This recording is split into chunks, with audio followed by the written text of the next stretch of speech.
Okay, so I work at a code review company. I started working for them 5 months ago, CodeRabbit. And when I joined them, I was like, oh, how did this all process of code review started? Because my earliest memory is not reviewing the code at all. Like I started as a person who was working in a single person company.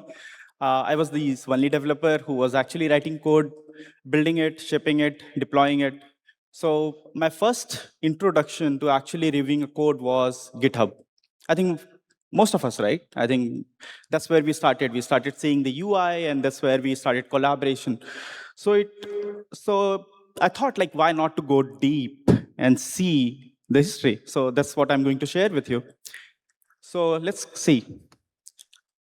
So earlier invention in code review happened way before 2000. So it was 1990s.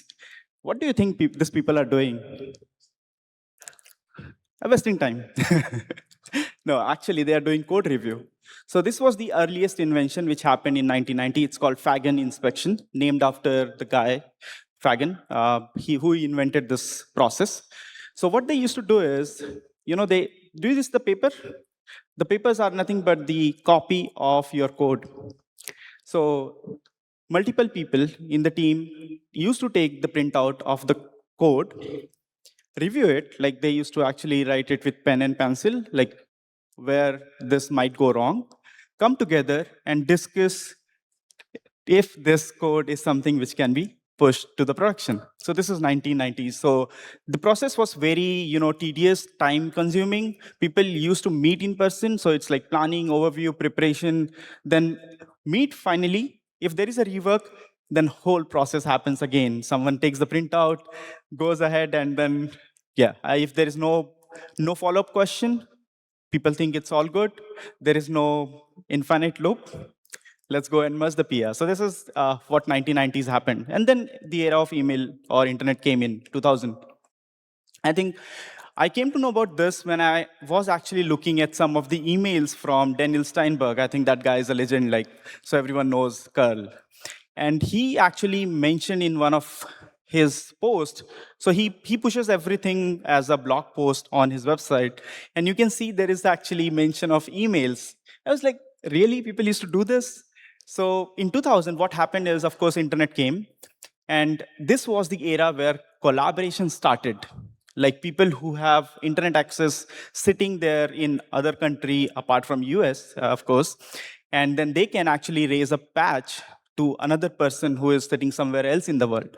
So this is the era where asynchronous, no in-person meetings started happening. People used mail and diff tools to share the code and say, hey, this is the PR you need to push and merge. And review happened over email. So it was like a big trail of email. If you see, I think the curl is the best example. I think you can still find some of the email trails there. And I was at ForceDem, and there were so many projects who are like decades old, and they also have this mail trail somewhere. Then 2010, this is where I think most of us started our career. Yep, we are old now. So this is the era of pull request, right? GitHub came in. Now you can actually see the diff in the UI. So it was the birth of modern code review. This is, and then it started happening asynchronous, more collaborative. It was more web-based review using GitHub or GitLab. And no one needs to actually wait until the code is approved, right? Need to wait until the code is approved. So now you can actually put guardrails, which was not there before, right? And but I think there are still many in-person reviews which was happening with the introduction of GitHub, because it was still not the era of remote work. Remote work was not there. Like it, maybe there are a few companies which has been doing it. GitHub has been doing it for years. And then 2020s, the remote and CI/CD, now actually it started asynchronous, global, efficient. Everyone started working from anywhere. More checks on CI. So now actually code review became a little bit easier. You got your linting, you have your hooks on CI/CD. You can actually check like what can go wrong. You can also check the build status before you actually go ahead and review the PR. But there was still one thing missing. Developers were waiting for days to get their PR reviewed, right?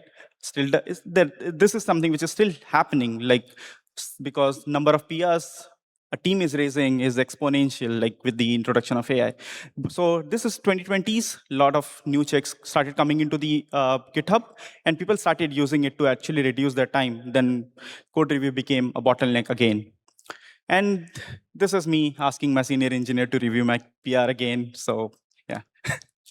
Then the era, which is now 2024, which is AI-augmented, now it's asynchronous, and it's the future of code review, which we are all going through. So no need to wait for your senior engineer to review your code. You can actually just ask AI agent, and it reviews your code. It gives you the initial signals if you are like if it's a good code or if there is any bugs. All the AI code agents can actually give you bugs as well as part of your code. You can actually get instant feedback on GitHub, IDE, CLI. There are multiple channels now apart from just the UI.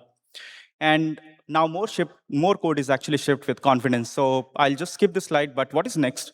So this is what people are already doing. So CLI. So people can go ahead and use CLI to actually review their code. People are using Agentic AI to review their code, where actually the agent can work in a loop and look through all your code base, review, fix, and actually give you the final code which has no comments. At CodeRabbit, we are trying to actually change how code review looks like. And it can be used for agents as well as humans. So this is our new UI. We are actually experimenting with it. So if you have an open source project, go ahead and give it a try. It's available for everyone. Sorry, someone was taking a picture. I'll just go ahead and share. And you can meet me afterwards. I'll show you. It's free for open source as well. And before you decide not to do code review, I read this poem a lot. You can trust in a God, but before you do your code review, like don't trust anyone blindly. So go ahead and have a code review tool. So that's it from my side. Sorry. Yeah, that's it. Thank you.